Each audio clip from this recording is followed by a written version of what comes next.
So we're doing a shin smash on a foam roller. So we're not going to be right on the tibia, but slightly to the outside of it, typically where you'd feel lots of shin splint pain if you've been doing lots of running.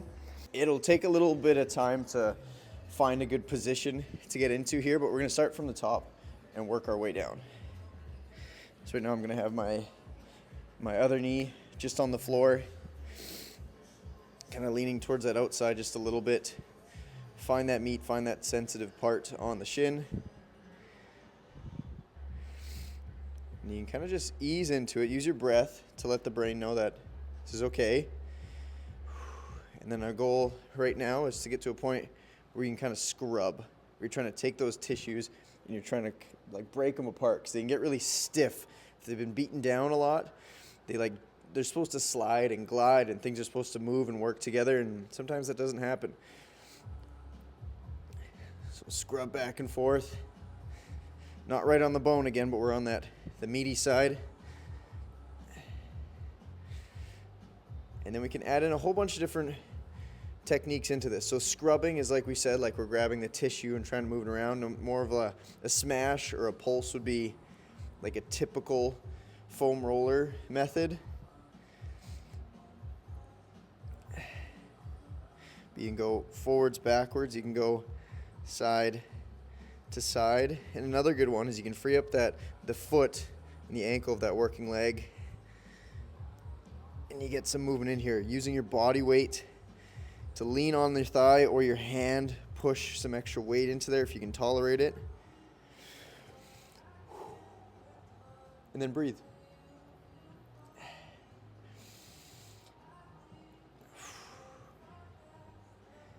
So we're starting from the top and just slowly working our way down. I don't have a timer going, but our goal is to go for about 3 minutes on each side. Add all those pieces together, so that scrubbing, the rolling forwards, backwards, left, right, the movement at the joint. And if you find a spot that feels really tender, your goal is to breathe. Deep breaths. That exhale lets the brain know that it's okay, we want to be here. If you notice you find a spot that A, feels really sensitive, or B, it makes you catch your breath and you're like, whoa, and you stop breathing, that's a sign that you are not comfortable in that position, meaning you're probably not strong in that position, meaning you're weak in that position. Or that tissue is weak and that can't handle the load. Our goal is to have all these tissues handle a whole bunch of load. So when you get to a spot that feels real tight, real sticky, real painful, real sensitive, you can do this little contract and relax method where you go 4 seconds inhale, 4-second hold, and on that hold we contract and we try and push into that foam roller. 4, 3, 2, 1, and then exhale. Exhale like 8 seconds and release, relax, try and sink into the foam roller. And a couple breaths to kind of reset. Let's get towards the bottom of the shin. Add all those pieces together, scrub, roll.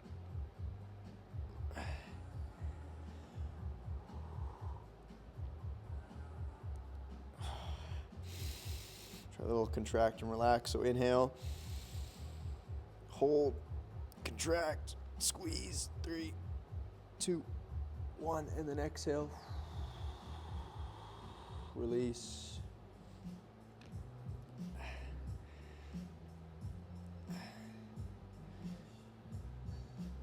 Maybe get towards the bottom of the shin here, and you don't have much room to move the ankle, so you just start moving the toes.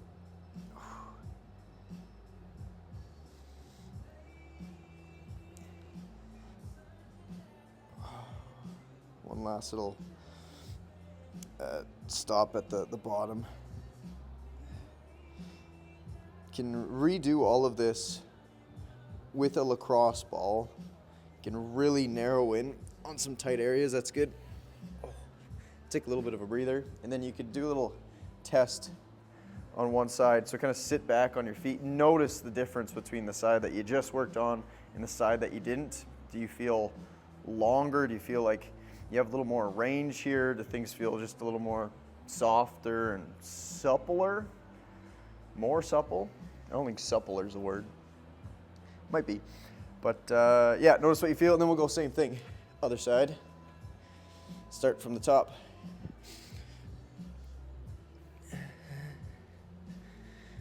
Kind of takes a while to find a good position here. Do a little scrubbing. You can use your hand to support it.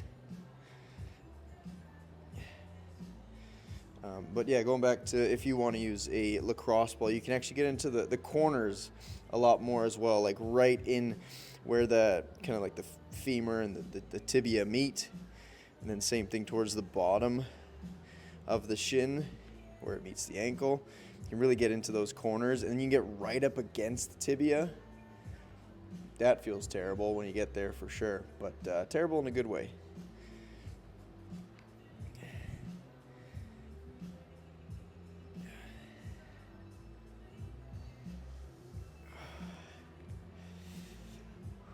Keep breathing. Scrub, roll, push. And then when you find those spots that feel really tender, try a little contract and relax. Or try to find one right now. Find it. Oh God, right there.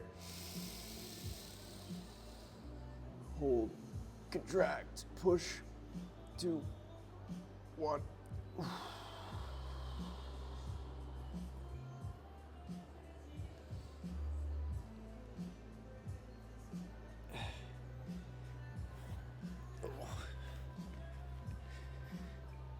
Probably about like halfway down the shin right now. Go real slow with all of this stuff. You can apply a lot of these methods to pretty much any region of the body. Foam rolling gets kind of it's gotten a bad rap for being useless for a long time, but it's because people weren't really doing it well. I didn't really know how to do it either for a long time. Because it's like you would just kind of roll mindlessly across an area and it would hurt or maybe not hurt, and then you'd be like, cool. Like it'd feel good, but no changes would really come about. But if you could spend some good time under this not tension, but spend some time in these positions and exposing your tissues to this, and then you can notice some real differences, and not just immediately after, but next day, especially if it's something where you can actually experience the changes in terms of range of motion. I noticed that for the first time I was doing a shoulder massage or myofascial release with the lacrosse ball, like in my upper back, and I wasn't able to get my hands to the floor at the beginning of it, and then spent like 5 minutes in between spine and shoulder blade on one side, 5 minutes on the other side. And then I was able to get my hands to the floor and actually put pressure into the floor. I was like, whoa. And then next day, it was still there. Next day, the range was still there. Like it didn't go anywhere until maybe like a week and a half later, I noticed that I was starting to lose the range again. So it's like you come back, you do a little bit of maintenance, and then boom. So this is stuff that you should mix in on a daily basis. You definitely don't have enough time in the day to do every single piece of the body, but you don't have to do every single piece in the body. Keep moving the ankle, do a little range of motion, maybe start flexing the toes. Again, I don't have a timer going, so we might be going longer on this one side compared to the other side. I don't know. But a good rule of thumb is minimum of 2 minutes on each side. Spot. Let's do a little contract and relax. In. Squeeze. Push, push, push. Ooh, relax. And that's pretty decent right there. When I say the contract part during that 4-second hold, you can either think of like pushing into the foam roller, kind of with your body weight, or kind of like contracting against it. So that would look like if I was doing it, what's a good example? If I was doing it on my forearm, this wouldn't make sense to do it this way. You'd be like lying on it. But option one would be I'd like be using my body weight to push into it while I'm flexing, or I would actually like try and flex the muscle itself into the foam roller. If that makes sense. That might not make sense, but hope it kind of does. Anyways, that's it. Rock and roll.